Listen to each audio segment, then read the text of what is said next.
Prenons maintenant la direction de l'arrière-pays niçois. Souvenez-vous, il y a tout juste 4 mois, la tempête Alex emportait tout sur son passage.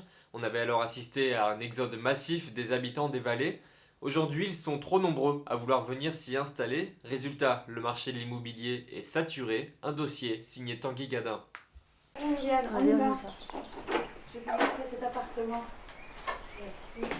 Attention à la main. Jusqu'ici, c'est une visite banale qui commence. Pourtant, nous sommes à Roquebillière, au cœur de la vallée de la Vésubie. 4 mois après le passage de la tempête Alex, Liliane a décidé de venir s'y installer. Si le bien immobilier en lui-même n'a pas subi de dégâts, le village n'en reste pas moins difficile d'accès. La reconstruction des routes devrait s'étaler sur plusieurs années, mais la jeune retraitée est optimiste. On va être impacté, mais non, c'est pas quelque chose qui me fait peur. Parce qu'au contraire, je trouve qu'ils vont sécuriser la vallée. Hein. Ils ont intérêt à faire ça, à sécuriser la vallée pour l'avenir.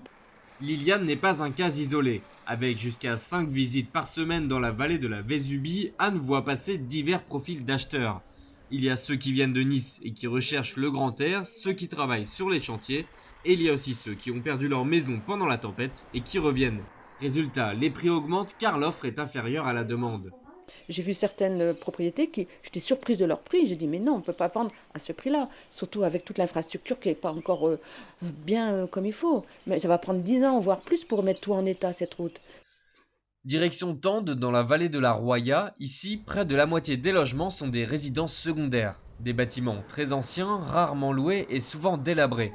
Comme dans la Vésubie, acheteurs et loueurs sont nombreux depuis la tempête. Alors, à l'agence Provence-Alpes, on imagine des solutions.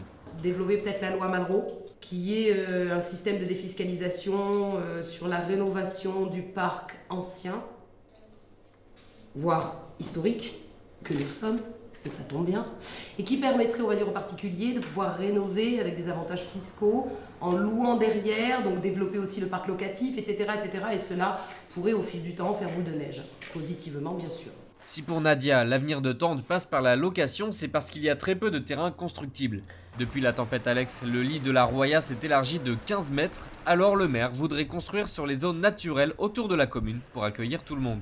Bien que ces zones qu'on avait décidé de les mettre en zone naturelle, on puisse établir là-dessus une petite construction légère bien sûr, mais qu'on puisse permettre à des familles de venir. Parce qu'on sait que la volonté de famille, on est contacté tous les jours de familles qui veulent venir s'installer ici. Et c'est très important, ce sont des signes positifs.